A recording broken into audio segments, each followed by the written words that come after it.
জন্মাষ্টমী ব্রত কবে পালন করবেন? সোমবার নাকি মঙ্গলবার? 26 আগস্ট নাকি 27 আগস্ট? এবং অষ্টমী তিথি কখন শুরু হচ্ছে? অষ্টমী তিথি কখন লাগবে? কখন অষ্টমী তিথি শেষ হবে? রোহিণী নক্ষত্র কতক্ষণ পর্যন্ত রয়েছে? কিভাবে বাড়িতে জন্মাষ্টমী ব্রত পালন করবেন? কিভাবে গোপাল ভগবানের, কৃষ্ণ ভগবানের পুজো করবেন, তার বিস্তারিত বর্ণনা এই ভিডিওটির মাধ্যমে আপনাদের সামনে তুলে ধরব। জয় শ্রীকৃষ্ণ। ভক্তগণ, জন্মাষ্টমী ব্রত চলে এসেছে। তো অনেকের মধ্যে দ্বিমত রয়েছে যে জন্মাষ্টমী কবে পালন করতে হবে, 26 আগস্ট নাকি 27 আগস্ট, সোমবার পালন করতে হবে নাকি মঙ্গলবার। তো বিশুদ্ধ পঞ্জিকা সিদ্ধান্ত অনুযায়ী জন্মাষ্টমী ব্রত এবছর রয়েছে মঙ্গলবার, অর্থাৎ 27 আগস্ট মঙ্গলবার ভারত বাংলাদেশের সকল ভক্তগণকে কিন্তু পালন করতে হবে। কারণ অষ্টমী তিথি কখন লাগছে এবং কখন শেষ হচ্ছে সেটা আপনাদের সামনে তুলে ধরছি, তাহলেই বুঝতে পারবেন যে জন্মাষ্টমী ব্রত কবে পালন করতে হবে। বিশুদ্ধ পঞ্জিকা সিদ্ধান্ত অনুযায়ী, অর্থাৎ রাধাকুণ্ড ব্রত পঞ্জিকা অনুযায়ী অষ্টমী তিথি শুরু হচ্ছে সোমবার সকাল 8টা 37 মিনিটে অষ্টমী লাগছে। মনে রাখবেন, সোমবার সকাল 8টা 37 মিনিটে। এবং মঙ্গলবার অর্থাৎ 27 আগস্ট মঙ্গলবার সকাল 6টা বেজে 49 মিনিট পর্যন্ত অষ্টমী তিথি রয়েছে।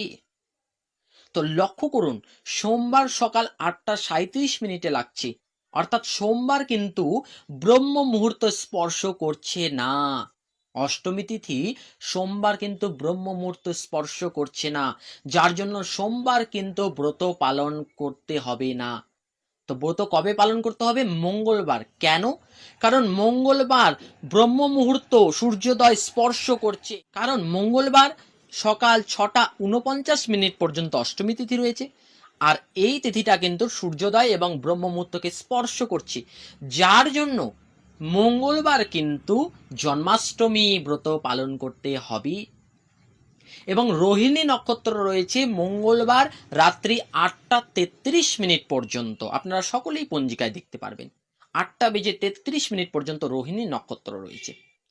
তো এর থেকেই পঞ্জিকাতে সিদ্ধান্ত দেওয়া রয়েছে যে বিশুদ্ধ পঞ্জিকা সিদ্ধান্ত অনুযায়ী সকল ভক্তগণকে মঙ্গলবার 27 আগস্ট জন্মাষ্টমী ব্রত পালন করতে হবে। এবার প্রশ্ন হলো, কিভাবে বাড়িতে পালন করবেন, কখন পুজো করতে হবে, উপবাস কতক্ষণ থাকতে হবে, যারা উপবাস থাকতে পারে না তারা কি গ্রহণ করবেন এদিন। তো একটির পর একটি আমি বিস্তারিত আলোচনা করছি। যেহেতু জন্মাষ্টমী ব্রত মঙ্গলবার, তাই আগের দিন কিন্তু সকলকেই সংযম পালন করে নিতে হবে, অর্থাৎ সংকল্প করে নিতে হবে। এবং মঙ্গলবার দিন আপনারা কি করবেন? জন্মাষ্টমী ব্রত উদযাপন করবেন। কিভাবে উদযাপন করবেন? সোমবার দিন আপনারা সংকল্প করলেন এবং মঙ্গলবার যেদিন জন্মাষ্টমী ব্রত রয়েছে, তো সেই দিন আপনারা বিছানা অর্থাৎ ঘুম থেকে উঠে আপনার স্নান সেরে নিয়ে কি করবেন? ভগবানের সেবা পুজোর জন্য আপনারা কি করবেন? সামগ্রী সমূহ সংগ্রহ করে নেবেন। কারণ জন্মাষ্টমীতে কৃষ্ণ ভগবানের বা গোপাল ভগবানের কিন্তু অভিষেক করাতে হয় এবং বিশেষভাবে স্নান করাতে হয় এবং বিশেষভাবে পুজো অর্চনা করতে হয় এবং কিছু ভোগ সামগ্রীর নিবেদন করতে হয়। তো যেহেতু রোহিণী নক্ষত্র 8টা 33 মিনিট পর্যন্ত রয়েছে, তাই আপনারা কি করবেন? এই মঙ্গলবার দিন সারাদিন কিন্তু উপবাস থাকবেন। জন্মাষ্টমীতে সারাদিন উপবাস থাকতে হয়। সারাদিন উপবাস থাকবেন এবং কি করবেন? আপনারা রাত্রিতে অর্থাৎ সন্ধ্যার পরে ভগবানের বিশেষভাবে পুজো অর্চনা করবেন। এক্ষেত্রে অনেকের মনে প্রশ্ন যাচ্ছে যে যারা সারাদিন উপবাস থাকতে পারেন না, সেক্ষেত্রে কি জল বা শরবত নিতে পারবেন? অবশ্যই। যারা জল বা শরবত ছাড়া থাকতে পারেন না, তারা জল বা শরবত তুলসী পাতা দিয়ে প্রভুকে নিবেদন করে সেই প্রসাদী জল বা শরবত গ্রহণ করতে পারবেন। তবে অন্ন অর্থাৎ চাল জাতীয় জিনিস, গম জাতীয় জিনিস এইগুলি আপনারা গ্রহণ করতে পারবেন না। কারণ ভগবানের বিশেষভাবে সেবা পুজো না করে, ভগবানকে কিছু নিবেদন না করে আপনি গ্রহণ করতে পারবেন না। তাই আপনারা সারাটা দিন উপবাস থাকবেন এবং মধ্যরাত্রে আপনারা অভিষেক করবেন। অভিষেক মানে গোপালকে, কৃষ্ণ ভগবানকে, আপনার বাড়িতে যে গোপাল বা কৃষ্ণ ভগবান রয়েছে তাকে বিশেষভাবে কিন্তু স্নান করিয়ে দেওয়া, এটাকে বলা হয় অভিষেক। অভিষেক করতে হয় পঞ্চামৃত দিয়ে। তো মধ্যরাত্রি মানে 12টা। এবার অনেকের মনে প্রশ্ন আসছে যে রোহিণী নক্ষত্র তো রাত্রি 8টা বেজে 33 মিনিটেই শেষ হয়ে যাচ্ছে, সেক্ষেত্রে আমরা মধ্যরাত্রি কেন করব?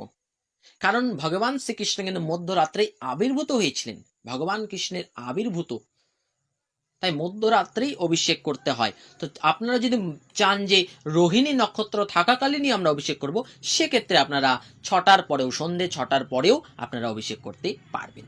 অর্থাৎ সন্ধ্যা 6টার পর থেকে আপনারা অভিষেক একে একে শুরু করতে পারবেন। তো আপনারা সারাদিন উপবাস থাকার পর সন্ধ্যা 6টার পর কি করবেন, ঠাকুর ঘরের সামনে বসবেন এবং জিনিসগুলি সংগ্রহ করে নেবেন যে ভগবানকে অভিষেক করানোর কি কি সামগ্রী দরকার। তো জন্মাষ্টমীতে যেই সামগ্রীগুলি দিয়ে গোপালকে অভিষেক করবেন তা হলো দই, দুধ, ঘি, মধু, চিনি। এইগুলো আপনারা সংগ্রহ করে নেবেন। এইগুলোকে বলা হয় পঞ্চামৃত। এগুলোকে একসাথে মিশ্রিতও করতে পারেন অথবা একটি একটি করেও আপনারা আলাদা আলাদা পাত্রে রাখতে পারেন। এরপর কি করবেন, ফুল, তুলসী। তুলসী 108টা যদি জোগাড় করতে পারেন খুবই ভালো, কারণ জন্মাষ্টমীতে যদি 108টি তুলসী গোবিন্দের চরণে দিতে পারেন তাহলে বিশেষ সৌভাগ্য লাভ হয়।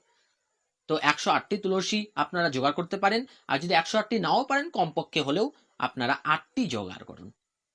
তুলসী পাতা আপনারা জোগাড় করলেন, শ্বেত চন্দন অর্থাৎ সাদা চন্দন, অগুরু, কর্পূর, গঙ্গা জল, ডাবের জল, ফলের রস এবং আপনারা পুষ্প মালা এবং নতুন বস্ত্র, এইগুলি সামগ্রী আপনারা জোগাড় করে নেবেন এবং আপনার যেখানে ঠাকুর ঘর বা ভগবানের সিংহাসন রয়েছে সেখানে বসবেন। একটি বড় পাত্র নেবেন, নিরামিষ পাত্র হওয়া চাই সেটা, অর্থাৎ গামলাও নিতে পারেন, পুষ্পপত্রও নিতে পারেন।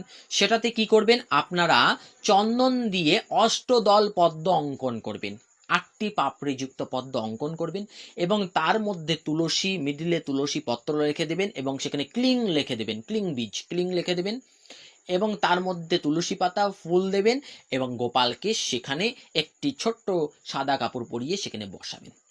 গোপাল হোক, কৃষ্ণ ভগবান হোক, সেটাকে আপনারা বসাবেন। বসিয়ে কি করবেন, ওই যে দুধ, দই, ঘি, মধু, চিনি এইগুলি আপনারা এনেছেন, এইগুলি কি করবেন, সকলের বাড়িতেই জল শঙ্খ থাকে, জল শঙ্খ দেখেছেন, সেই জল শঙ্খটাতে আপনারা কি করবেন, প্রথমে দুধটা দিয়ে দেবেন, দুধ, দই, তারপর ঘি, মধু, চিনি। চিনিটা কি করবেন, একটি পাত্রের মধ্যে জলের সাথে মিশ্রিত করে গুলিয়ে নেবেন। এইগুলি সবগুলিতে আপনারা কি করবেন, একটি করে তুলসী পাতা দেবেন এবং কি করবেন, একটু করে গঙ্গা জল ছিটিয়ে দেবেন এবং জল সংখ্যে নিয়ে আপনারা আসনে বসে বাঁ দিকে হাতে ঘন্টা বাজাবেন আর ডান হাতে জল সংখ্যটা নিয়ে গোপালের মস্তকের ওপর আস্তে আস্তে ঢালবেন। আর বাড়ির যারা সকলে থাকবেন তারা উলুধ্বনি, জয়ধ্বনি এবং শঙ্করধ্বনি করবেন, ভগবান শ্রীকৃষ্ণ গোপালের জয়ধ্বনি দেবেন। তো এই যে ঢালবেন তখন মন্ত্র বলবেন, ওম নমো ভগবতে বাসুদেবায়, এই মন্ত্র বলে বলেই আপনারা ঢালতে পারবেন। তো প্রথমে দুধ ঢালবেন, তারপর আপনারা কি করবেন, দই অর্থাৎ টক দই আপনারা সেটা ঢালবেন, তারপর ঘি, মধু এবং শেষে চিনির শর্করা, এই পঞ্চামৃত দিয়ে আপনারা স্নান করলেন। তারপর ফলের রস আপনারা বেদানার রস করতে পারেন, মৌসুমী রস করতে পারেন, এগুলি রস করে করে আপনারা ঢালবেন এবং ডাবের জল আপনারা দিতে পারেন। তারপর আপনারা কি করবেন, ফুল পুষ্প দিয়ে আপনারা দেবেন এবং কি করবেন, লাস্টে গঙ্গা জল দিয়ে স্নান করে দেবেন। সবকিছু দেওয়ার সময় ওম নমঃ ভগবতে বাসুদেবায় বলে বলে ঢালবেন, 3বার করে আপনারা ঢালবেন, জল শঙ্খ দিয়ে এবং বাঁ হাতে ঘন্টা বাজাতে বাজাতে। এইভাবে অভিষেক করে দেওয়ার পর আপনারা একটি বস্ত্র দিয়ে বা তোয়ালে দিয়ে গোপালকে, কৃষ্ণ ভগবানকে ভালো করে মুছিয়ে দিলেন। দেওয়ার পরে কি করবেন, নতুন একটা বস্ত্র কিনবেন, ভগবানের সেদিন আবির্ভাব তিথিতে তাই নতুন বস্ত্র পরাতে হয়। দেখবেন সকলের বাড়িতে যখন ছোট ছোট বাচ্চাদের জন্মদিন বা বার্থডে পালন করা হয় তখন কিন্তু তাদেরকে কিছু উপহার দেওয়া হয় এবং নতুন বস্ত্র পরিয়ে দেওয়া হয়। ঠিক একইভাবে গোপালকেও আদর করবেন, নতুন বস্ত্র কিনে এনে নতুন বস্ত্র স্নান করানোর পর মুছে দিয়ে নতুন বস্ত্র পরিয়ে দিলেন, পরিয়ে আপনার সিংহাসনে বসালেন, ফুল দিয়ে বেলুন দিয়ে ভালো করে আপনার ঠাকুর ঘরটা বা সিংহাসনটা সাজিয়ে তুললেন। এরপর কি করবেন, চন্দন ঘষবেন, চন্দন ঘষে তার সাথে কি করবেন, অগুরু মিশ্রিত করবেন, অগুরু পাওয়া যায় সেটা মিশ্রিত করে, চন্দন মিশ্রিত করে গোপালের ললাটে, দুপাশে ললাটে দেবেন এবং সর্ব অঙ্গে এবং চরণেও দিতে পারবেন। দেওয়ার পর হাত ধুয়ে নিলেন, এরপর তুলসী পাতার সাথে ভালো করে চন্দন মিশ্রিত করবেন। 108টি তুলসী পাতা থাকলে 108টির সাথেই আপনারা চন্দন ভালোভাবে গাঢ় করে নিয়ে মিশ্রিত করবেন। আর যদি 108টি না পান সেক্ষেত্রে 8টি, কমপক্ষে হলো 8টি জোগাড় করুন। কমল কমল মঞ্জুরিও আপনারা দিতে পারবেন। সেটার সাথে ভালো করে সাদা চন্দন মিশ্রিত করে নিয়ে এতে সচন্দন তুলসীপত্র কৃষ্ণ ভগবানই নমঃ, এতে সচন্দন তুলসীপত্র গোপাল ভগবানই নমঃ এই বলে চরণে দিয়ে দিলেন। এরপর হাত ধুয়ে নিয়ে ফুলের সাথে আপনারা চন্দন মিশ্রিত করে এতে সচন্দন গন্ধ পুষ্প শ্রীকৃষ্ণ গোপালের চরণে নিবেদয়ামি এই বলে কৃষ্ণ গোপাল ভগবানের চরণে দিয়ে দিলেন। তারপর পুষ্প মালা যেটা এনেছেন, মালা একটা নিজের হাতে তৈরি করবেন, না পেলে আপনারা দোকান থেকে কিনে নিয়ে আসবেন। সেটাতে আপনারা কি করবেন, চন্দন মিশ্রিত করে এতে সচন্দন পুষ্প মাল্য শ্রী গোপাল কৃষ্ণ ভগবানই নিবেদয়ামি এই বলে গোপাল কৃষ্ণ ভগবানের গলাতে পরিয়ে দেবেন, সুন্দরভাবে পরিয়ে দিলেন। এইভাবে কি হলো, আপনার গোপালকে অভিষেক করালেন, গোপালকে ফুল তুলসী চন্দন দিলেন এবং মালা পরিয়ে দিলেন। এইবার হচ্ছে আসল কাজ, সেটা হচ্ছে গোপালকে ভোগ সামগ্রী নিবেদন। তো এই গোপালকে জন্মাষ্টমীতে কি কি ভোগ আপনারা নিবেদন করবেন, মনে রাখবেন গোপালের কিন্তু অতি প্রিয় ছানা, ক্ষীর, ননি, মাখন, দধি, দুগ্ধ এইগুলো অবশ্যই দেবেন।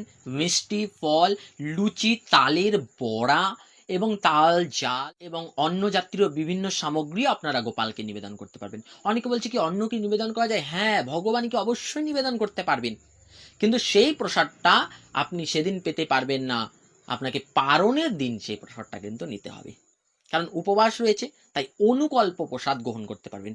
এই সামগ্রীগুলি আপনারা থালাতে সাজিয়ে গোপালের সামনে দেবেন, একটি গ্লাসে জল দিবেন ডান সাইডে, তার উপরে তুলসী পাতা দেবেন, সবগুলি ভোগ যতগুলি ভোগ দিবেন তার উপরে একটু একটু করে তুলসী পাতা দেবেন। গোটা তুলসী না পেলেও সেটাকে খণ্ড খণ্ড করেও তুলসী পাতা সেই ভোগের উপরে দিতে পারবেন। দিয়ে সেগুলো নিবেদন করবেন এবং করজোরে বলবেন, হে প্রভু, আমি তোমার সেবা পুজোর কিছু জানি না, আমি অধম হীন, তুমি নিজ গুণে কৃপা করে গ্রহণ করো। ভক্তের আকুল প্রার্থনাতে ভগবান আনন্দ সহকারে সেই ভোগ গ্রহণ করেন এবং ভক্তকে কৃপা আশীর্বাদ প্রদান করে থাকেন। তো এই বলে আপনারা ভগবানকে নিবেদন করবেন। ভগবানের অষ্টোত্তর শত যে নাম রয়েছে সেটা গুণগান কীর্তন করতে পারবেন, কৃষ্ণ গোপালের জয়ধ্বনি দিতে পারবেন, হরিনাম সংকীর্তন, গীতা পাঠ সমস্ত কিছু করতে পারবেন। এই ভোগ নিবেদনের পর গোপালের কি করবেন, আরতি করবেন।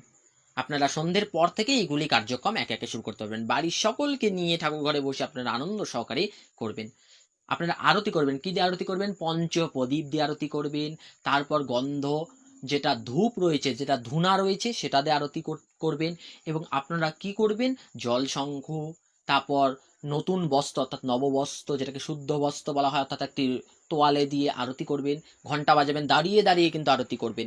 এবং কি করবেন, জল শঙ্খ, গন্ধপুষ্প, তারপর হচ্ছে চামর ব্যঞ্জন, ময়ূর পাখা, তাল পাখা এবং শেষে তুলসী পত্র, সমস্ত কিছু দিয়ে আপনারা আরতি করবেন। এবং আরতির শেষে ভগবানের কাছে বসে করজোরে মন্ত্র প্রার্থনা করবেন। কি মন্ত্র বলে প্রণাম করবেন? হে কৃষ্ণ করুণা সিন্ধু দীনবন্ধু জগৎপতে গোপেশ গোপিকা কান্ত রাধা কান্ত নমঃস্তুতি। এটা কৃষ্ণ ভগবানের প্রণাম মন্ত্র, গোপাল ভগবানের প্রণাম মন্ত্র। এই প্রণাম মন্ত্র বলবেন এবং ভগবানের চরণে দৃঢ় প্রণতি সকলেই জ্ঞাপন করবেন।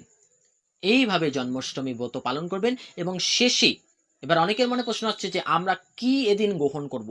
তো ভগবানকে তো আপনারা অন্নভোগ লাগিয়েছেন, কিন্তু অন্নভোগ তো পেতে পারবেন না, বা লুচি, তালের বড়া এগুলি। তো এই দিনে আপনারা কি গ্রহণ করবেন? এই দিন আপনারা গ্রহণ করবেন অনুকল্প প্রসাদ, অর্থাৎ ফল, জল, দুধ এইগুলি আপনি গ্রহণ করতে পারবেন। এবং পরের দিন আপনারা পারণের সময় কিন্তু অন্নপ্রসাদ গ্রহণ করতে পারবেন। তো পারণের সময় কবে? যেহেতু জন্মাষ্টমী মঙ্গলবার, তাই বুধবার পারণ। ভারতে এবং বাংলাদেশের পারণের সময়সূচি আমি বলেছি। ভারতের পশ্চিমবঙ্গ, আসাম, ত্রিপুরা এই সমস্ত রাজ্যগুলিতে পারণের সময় সূর্যোদয়ের পর থেকে শুরু করে সকাল 5টা 23 মিনিটের মধ্যে, এই সময়ের মধ্যে উঠে স্নান সেরে পালন করতে হবে। আর বাংলাদেশে সূর্যোদয়ের পর সকাল 5টা 53 মিনিটের মধ্যে, এই সময়ের মধ্যে বাংলাদেশের সকল ভক্তগণকে পালন সেরে নিতে হবে। এটা বিশুদ্ধ পঞ্জিকা সিদ্ধান্ত অনুযায়ী এই সময়ের মধ্যে স্নান সেরে নিয়ে ওই যে আগের দিন অন্নপ্রসাদ দিয়েছেন সেটা আপনি গ্রহণ করতে পারবেন। কারণ অত সকালে যদি আপনি রান্না নাও করতে পারেন, সেক্ষেত্রে অন্ন শস্য দানা নিয়ে তো পালন করতে হবে। তো আপনারা এই শস্য দানা নিয়ে অর্থাৎ ভগবানের প্রসাদ নিয়েই পালন করতে পারবেন। আর পরের দিন অর্থাৎ বুধবারে আপনারা নন্দ মহোৎসব করতে পারেন। অর্থাৎ সেই দিন আপনারা গোপালকে মধ্যাহ্নে অর্থাৎ দুপুরবেলা অন্ন, ডাল, শাক, শুকতা, রসা ভোগ, পায়েস, চাটনি সমস্ত কিছু ভোগ, আপনারা বিবিধ ব্যঞ্জন সমস্ত ভোগ নিবেদন করে সেই প্রসাদ আপনারা ব্রাহ্মণ বৈষ্ণবকেও সেবা দিতে পারবেন এবং নিজেও সেদিন গ্রহণ করতে পারবেন। সেটা নন্দ মহোৎসব অর্থাৎ জন্মাষ্টমীর পরের দিন। তো এইভাবে জন্মাষ্টমী ব্রত করতে হবে। এবার এখানে অনেকের মনে প্রশ্ন আসছে যে আমরা যদি সারাদিন ব্রত উপবাস না করতে পারি সেক্ষেত্রে সেক্ষেত্রে কি আমরা জল এইগুলি গ্রহণ করতে পারি? জল শরবত? হ্যাঁ, অবশ্যই জল শরবত গ্রহণ করতে পারবেন। এবার অনেকে ভাবছে যে অশুচি নারীরা কি জন্মাষ্টমী ব্রত করতে পারবে? অবশ্যই। অশুচি অবস্থা থাকাকালীনও আপনি জন্মাষ্টমী ব্রত করতে পারবেন। সেক্ষেত্রে শুধু আপনি গোপাল বিগ্রহকে স্পর্শ করতে পারবেন না, গোপাল বিগ্রহকে আপনি স্নান করাতে পারবেন না। তবে ভগবানের নাম গুণগান কীর্তন এবং জন্মাষ্টমী ব্রত রাখতে পারবেন এবং প্রসাদ পরের দিন ভোজন করতে পারবেন। এবার অনেকের মনে প্রশ্ন আসছে যে আমাদের বাড়িতে যদি কৃষ্ণ ভগবান, গোপাল ভগবান না থাকে, সেক্ষেত্রে আমরা কোথায় স্নান করাবো? কিভাবে পুজো করব? ফটোতে কি স্নান করানো যাবে? তো দেখুন, যাদের বাড়িতে ফটো বা চিত্রপট রয়েছে, কৃষ্ণ ভগবান রয়েছে, তাকে কিভাবে স্নান করাবেন? ওই জল শঙ্খ নেবেন আর হাতে ঘন্টা বাজাবেন। কি করবেন? একজন দর্পণ মানে আয়না, মিরর সকলেই জানেন। আয়না সামনে, ভগবানের চিত্রপট সামনে রাখবেন একটা উঁচু আসনে, আর আয়না এভাবে ধরে থাকবেন। আয়নাতে দর্শন করে করে একটি পাত্রের মধ্যে সেই দুধ, দই, ঘি, মধু, চিনি এগুলো ঢালবেন। এইভাবে আপনারা অভিষেক করাতে পারবেন। এটা শাস্ত্রীয় বিধি রয়েছে। এইভাবে করাবেন এবং চিত্রপটে একটি নতুন কাপড় পরিয়ে দিলেন। এইভাবে আপনারা করতে পারবেন। চন্দন দিলেন, ফুল দিলেন, তুলসী দিলেন। এবার বলছে যে জন্মাষ্টমী ব্রত তাহলে কি আমরা সোমবার করব না মঙ্গলবারেই? হ্যাঁ, মঙ্গলবারই করতে হবে। কেন? কারণ জন্মাষ্টমী অর্থাৎ অষ্টমী তিথিটা সোমবার ব্রহ্ম মুহূর্ত স্পর্শ করছে না, যার জন্য তিথিটা সোমবার পড়ছে না, সেটা মঙ্গলবারে পড়ছে। কারণ মঙ্গলবারে যেহেতু সকাল 6:49 পর্যন্ত রয়েছে, তাই সেই দিন ব্রহ্ম মুহূর্ত স্পর্শ করছে, যার জন্য অষ্টমী তিথিটা কিন্তু সারাদিন রয়েছে এবং রোহিণী নক্ষত্র 8:33 পর্যন্ত রয়েছে রাত্রি। তো এই সময়ের মধ্যেও কিন্তু আপনারা অভিষেক করতে পারবেন। অনেকে ভাবছেন আমরা যদি মধ্যরাত্রি পর্যন্ত না জেগে থাকতে পারি, সেক্ষেত্রে 8:33 পর্যন্ত রোহিণী নক্ষত্র রয়েছে, এই সময়ের মধ্যে আপনারা অভিষেক করাতে পারবেন। আবার অনেকের মনে প্রশ্ন আসছে যে তাহলে কি সারাদিন কি গোপালকে না খাইয়ে রাখবো? না, না। গোপালকে আপনি প্রত্যেকদিন যেরকম পুজো সেবা দেন সেটা দিতে পারবেন। গোপালকে সকালবেলা আপনি কিছু ভোগ দিলেন, মধ্যাহ্নে ভোগ দিলেন এবং রাত্রে বিশেষভাবে অভিষেক করিয়ে আপনারা ভোগ নিবেদন করবেন। অভিষেক মানে স্নান করানো। আরো অনেকের মনে প্রশ্ন আসছে যে মেয়েরা কি অভিষেক করাতে পারে? অবশ্যই। বাড়িতে যদি দেখুন ছেলে ভক্ত যদি না থাকে, তাহলে কি করবেন? আপনাকে তো নিজেকেই করতে হবে। অবশ্যই প্রভুর সেবা করবেন। মহিলারাও করতে পারবে, নারীরাও করতে পারবে, নারীরাও অভিষেক করতে পারবেন। শঙ্খ হাতে নিয়ে বাম দিকে ঘন্টা বাজাতে বাজাতে মাথায় আপনারা কাপড় দিয়ে রাখবেন ঘোমটা এবং ধীরে ধীরে গোপালকে স্নান করে দেবেন। অনেকের মনে প্রশ্ন হচ্ছে যে এদিন কি গোপালকে অন্য জায়গায় নিয়ে কোথাও যাব, মন্দিরে বেড়াতে যাব? না, আমি বলবো এদিন বাড়িতেই আপনারা জন্মাষ্টমী ব্রত পালন করুন। গোপাল তো সকলের সন্তানের মতো, অর্থাৎ সন্তানের মতো আদর স্নেহে প্রভুকে আমরা ভালোবাসি। তো গোপালকে বাড়িতে রেখে নিজের যা সামর্থ্য থাকবে তাই দিয়ে আপনি সেবা দিন। কিছু না হলেও তুলসী পত্র দিয়ে আপনার সেবা দিন। অনেকে মনে প্রশ্ন আসছে যে আমি দুধ, দই, ঘি, মধু এত কিছু সামগ্রী আমি যদি জোগাড় করতে না পারি, তাহলে কি আমার বাড়িতে গোপাল আসবে না? অবশ্যই আসবে। আপনার কাছে কিছু থাকুক না থাকুক, আপনি গঙ্গা জল দিয়ে আপনি দিন। গঙ্গা জল না থাকলেও পরিশুদ্ধ জল নিয়ে তুলসী পাতা দিয়ে তাতে গোপালকে স্নান করান। কিছু সামগ্রী আপনার না থাকুক, করজোরে নয়ন জলে ভগবানের কাছে বসে কাঁদুন আর ভগবানের চরণে একটি চন্দন ফুল তুলসী দিন, এক গ্লাস জল তুলসী দিন, তাতেও গোবিন্দ কিন্তু আপনার উপর খুশি। কারণ চৈতন্য চরিতামৃতে বলা রয়েছে, পড়ে দেখবেন আপনারা, যে ভগবানের উদ্দেশ্যে যদি কেউ এক গন্ডুস জল মানে একটু জল এবং তুলসী পাতাও দেয়, ভগবান তার কাছে ঋণী হয়ে যায়। কিভাবে তার ঋণ শোধ করবে ভগবান তা বুঝে উঠতে পারে না। তাই আপনারা যার যা সামর্থ্য সে সেভাবেই আপনারা করুন। ভগবানকে দিন ভালোভাবে সাজান, আপনারা বেলুন দিয়ে ভালো করে লাইটিং দিয়ে আপনারা ঠাকুর ঘরটা সাজান, সিংহাসনটা সাজিয়ে তুলুন, গোপালকে সিংহাসনে বসান, গদি করে আসনে বসান, সেখানে ফুলের মালা দিন। সকল বাড়ির যত বাচ্চাগণ রয়েছেন এবং বয়োবৃদ্ধগণ, যুবক যুবতী, স্ত্রী, পুরুষ যারা রয়েছেন সকলে হাতে একটি করে হলেও ফুল তুলসী আপনারা দিন। মন্ত্র বলেই দিলাম আমি। সকলে হাতে ফুল তুলসী নিয়ে এতে সচন্দন গন্ধপুষ্প এবং তুলসী পত্র শ্রীকৃষ্ণ গোপালের চরণে নিবেদিয়ে আমি, এই বলে আপনারা সকলেই গোপালের চরণে দিন। অনেকে ভাবছেন যে আমরা কি নিজেরা পুজো করতে পারবো না ব্রাহ্মণ আনতে হবে? নিজেরাই করুন। এই ভিডিওগুলি থেকে দেখে দেখে শিখে নিয়ে আপনার খাতায় লিখে নিয়ে আপনারা নিজেরাই করুন। কারণ এখনো 7টি দিন বাকি রয়েছে। আগামী মঙ্গলবার 27 আগস্ট জন্মাষ্টমী ব্রত কিন্তু ভারত বাংলাদেশের সকল ভক্তগণকে পালন করতে হবে। মনে রাখবেন কথাটা, বিশুদ্ধ পঞ্জিকা সিদ্ধান্ত অনুযায়ী। কারণ অনেকের মনে দ্বিমত রয়েছে যে আমরা সোমবার না মঙ্গলবার করব। তার জন্য শাস্ত্রে স্পষ্ট লিখে দেওয়া রয়েছে যে মঙ্গলবার জন্মাষ্টমী ব্রত পালন করতে হবে এবং বুধবারে নন্দ মহোৎসব অর্থাৎ পালন করতে হবে। এবং বলে রাখি, এবছর যে এই জন্মাষ্টমী ব্রত রয়েছে তা হয়েছে ভগবান শ্রীকৃষ্ণের 5250তম ভগবান শ্রীকৃষ্ণের আবির্ভাব তিথি। আজ থেকে 5250 বৎসর পূর্বে দাপর যুগে দৈবকী নন্দন যশোমতী নন্দন কৃষ্ণ নবগণ শ্যাম তিনি কি হয়েছিলেন? আবির্ভূত হয়েছিলেন। অনেকে ভাবছেন যে ভগবানের কি আবার জন্ম হয়? না না, এটা জন্মাষ্টমী, অর্থাৎ লক্ষ্য করুন কথাটা, জন্মাষ্টমী মানে অষ্টমী তিথিতে, ভাদ্র মাসের অষ্টমী তিথিতে, কৃষ্ণপক্ষের অষ্টমী তিথিতে কৃষ্ণ ভগবান আবির্ভূত হন। ভগবানের কখনো জন্ম মৃত্যু হয় না। ভগবান কি হন? যুগে যুগে আবির্ভূত হন। গীতায় বলা রয়েছে, যদা যদা হি ধর্মস্য গ্লানির্ভবতি ভারত অভ্যুত্থানাম অধর্মস্য তদাত্মানম সৃজাম্যহম পরিত্রাণায় সাধুনাম বিনাশায় চ দুষ্কৃতাম ধর্ম সংস্থাপনার্থায় সম্ভবামি যুগে যুগে। অর্থাৎ আমি যুগে যুগে অবতীর্ণ হই। ভগবানের জন্ম মৃত্যু হয় না, ভগবান কি হন? আবির্ভূত হন। তাই এই আবির্ভূত তিথিটাকেই বলা হয় জন্মাষ্টমী, কারণ অষ্টমী তিথিতেই ভগবান আবির্ভূত হয়েছিলেন, মধ্যরাত্রিতে, ঠিক 12টার সময়। যার জন্য মধ্যরাত্রিতে অভিষেক করতে হয়। কিন্তু যারা মধ্যরাত্রিতে অত রাত পর্যন্ত জেগে থাকতে পারবেন না, যারা চাইছেন যে আমরা রোহিণী নক্ষত্রেই আমরা অভিষেক করব, তারা রাত্রি 8টা 33 মিনিটের মধ্যেও আপনারা অভিষেক করতে পারবেন। প্রকৃতপক্ষে গোধূলির পর থেকে, অর্থাৎ সন্ধ্যা সময়ের পর থেকে আপনারা অভিষেক সকলেই শুরু করতে পারবেন। এইভাবে আপনারা জন্মাষ্টমী ব্রত করবেন এবং ব্রাহ্মণ বৈষ্ণবকে আপনারা দান দক্ষিণা করবেন। কিছু পারুন না পারুন, 1-2 জন ব্রাহ্মণ বৈষ্ণবকে আপনারা 11টি টাকা দান করুন, বস্ত্র দান করুন, ছত্র দান করুন, অন্ন দান করুন, সমস্ত কিছু আপনারা কিন্তু দান করতে পারবেন। মন্দিরে আপনারা যান, মন্দিরে গোপাল কৃষ্ণ ভগবানের আপনারা অভিষেক দর্শন করুন, কৃষ্ণ ভগবানের নাম গুণগান করুন। শ্রীকৃষ্ণ গোবিন্দ হরে মুরারি, হে নাথ নারায়ণ বাসুদেবায়, সকলে এই ভজনগুলি করুন, হরিনাম সংকীর্তন করুন। জন্মাষ্টমীতে নিজের গৃহতে হরিনাম করে নিজের গৃহকে আনন্দময় করে তুলুন, নিজের গৃহকে আলোকিত করে তুলুন। এইভাবেই ঠিক যেমন নিজের সন্তানের বার্থডেতে আপনারা গৃহকে আলোকিত করে তোলেন, পাড়া প্রতিবেশী আত্মীয় স্বজনকে নিমন্ত্রণ করেন, ঠিক এরকমই জন্মাষ্টমী ব্রত আপনারা পালন করুন। পরের দিন 1-2 জন হলেও, যার যার সামর্থ্য 1-2 জন হলেও আপনারা কোনো ব্রাহ্মণ বৈষ্ণবকে আপনারা সেবা দিন। তাহলে কি হবে? ভগবান অতি প্রসন্ন হন। ব্রাহ্মণ বৈষ্ণবগণকে যদি আপনারা সেবা করতে পারেন, ভগবান অতি প্রসন্ন হন। তো এইভাবে জন্মাষ্টমী ব্রত পালন করুন। আর দেরি না করে সকলে ভিডিওটা দেখুন এবং ভিডিওটা সকলের মাঝে শেয়ার করুন, সকলকে জানার সুযোগ করে দিন। কারণ অনেকের মনে দ্বিমত রয়েছে যে জন্মাষ্টমী কবে বছর, 26 আগস্ট সোমবার নাকি 27 আগস্ট মঙ্গলবার, কোন দিন পালন করবেন? আশা করি এই ভিডিওটি থেকে আপনারা সঠিক উত্তরটি পেয়ে গেছেন। তো জন্মাষ্টমী ব্রত আগামী 27 আগস্ট মঙ্গলবার।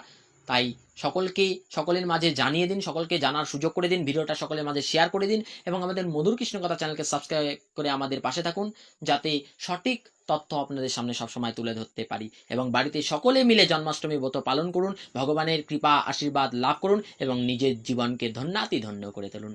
সকলকেই জানাই শুভ জন্মাষ্টমীর প্রাক শুভেচ্ছা, আগের থেকেই শুভেচ্ছা এবং আন্তরিক অভিনন্দন, প্রীতি শুভেচ্ছা জানিয়ে রাখলাম। সকলে ভালো থাকুন, সুস্থ থাকুন এবং আনন্দ সহকারে ভগবানের জন্মাষ্টমী পালন করুন, ভগবানের কৃপা লাভ করে নিজের জীবনকে ধন্য করে তুলুন। ভালো থাকুন, সুস্থ থাকুন। জয় শ্রীকৃষ্ণ।